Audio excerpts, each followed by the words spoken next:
দেশের ঘুণে ধরা ব্যবস্থাকে বদলে নতুন ব্যবস্থাকে আনতে মানুষ প্রস্তুত আছে কিনা তা জানতেই এই গণভোট।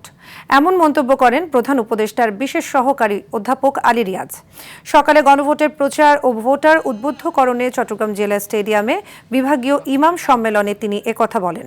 আলী রিয়াজ বলেন, বিগত দিনে দুর্নীতি দমন কমিশনের প্রধান কাজ ছিল কেবল বিরোধী দল ও মতের বিরুদ্ধে কাজ করা।